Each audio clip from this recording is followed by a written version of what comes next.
नेत्रन में काजल लगा लियो, कैसा लग रहा हूं? मधुमंगल बोलो लाला तू छोरी होता तो भगा ले जाता मैं, इतना प्यारो लग रहा है।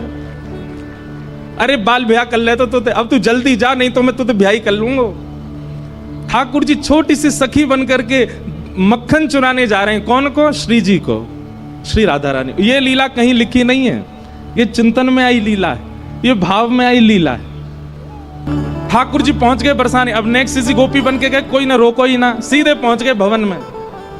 चारों तरफ गोपियां खड़ी हैं और उन गोपीन की छोटी छोटी लाली खड़ी हैं। वहीं पर ठाकुर जी भी जाके खड़े हो गए। गोपीन को लगी कोई बरसाने की गोपी की छोरी होगी छोटी। ठाकुर जी आके खड़े हो गए, चुपचाप देख रहे हैं। छोटे छोटे से हाथ हैं किशोरी जी के, नेक्स्ट किसी मथनी ऐसे मथ रही हो, वहां में ते धीमे धीमे दधी नीचे जा रहा है, छाछ नीचे जा रही, मक्खन ऊपर आ रहा है। ठाकुर जी के मुंह ते लार टपक रही है। बीच बीच में ऐसे अपने मुंह को साफ कर रहे हैं और बस योजना बना रहे हैं कैसे चुरा के भागूं याकू। इतने में ही कीर्ति मैया बोली, अरे चलो सखी, आज पहली बार किशोरी ने मक्खन निकालो है, या मक्खन को भोग कुल देवी को लगाएंगे। सब जाओ कुल देवी के यहाँ व्यवस्था करो, नए नए वस्त्र पहन के आओ। अरे लाली तू भी जा, नए वस्त्र पहन के आ, मक्खन लेके कुल देवी को पूजन करवे जाएंगे। सब सखियां सजवे जा रही हैं, किशोरी जी तैयार हुए गई हैं। वहीं मटकी में मक्खन रख के चली गई हैं सब, कि अब सब जाओ तैयार है लाओ। सब निकलती गई, ठाकुर जी वहीं कोने में छुप के खड़े हो गए।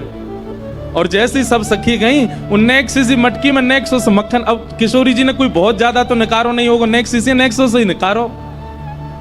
वहां नेक्स्ट से मक्खन को लेकर के ठाकुर जी वन की ओर भागे।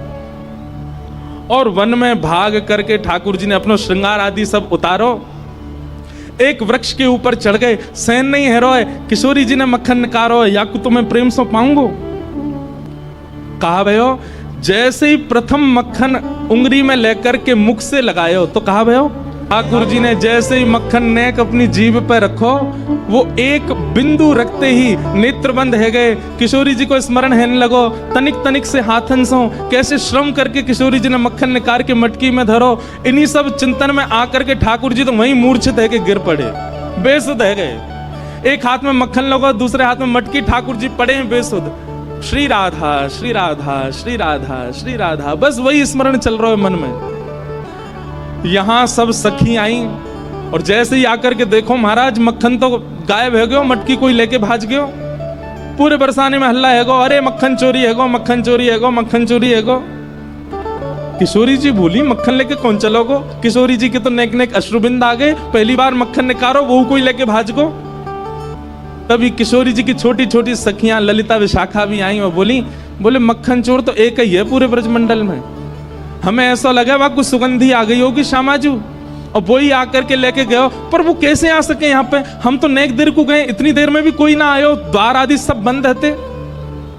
विशाखा बोली, अरे बड़ो छग्म भेषिए, नेक में गोपी बन जाए, कुछ तनिक से छोरी बन के आएगो होगो लेके भाज गो, मैं सब जानू वाकू। श्यामाजू आप तो चलो नंदगाम के मार्ग पर चलें, वन में ढूंढेंगे मिल जाएगा। और किशोरी जी सब सखीन के संग गई और तभी कहा, देखो एक कदम वृक्ष के नीचे ठाकुर जी ने सखी को रूप धारण कर रखो है, केश खोल रखे हैं, चुनरी पड़ी है, बेसुध अवस्था में पड़े हैं। ठाकुर जी को नीचे छोटा सा लहंगा के नीचे छोटे छोटे पावन में छोटे छोटे नूपुर, हाथन में चूड़ी और ऐसे मुखमंडल की कांति देख करके सब सखी पहले तो बेहोश कन्हैया की बलैया ले रही, कितने प्यारे लग रहे हैं।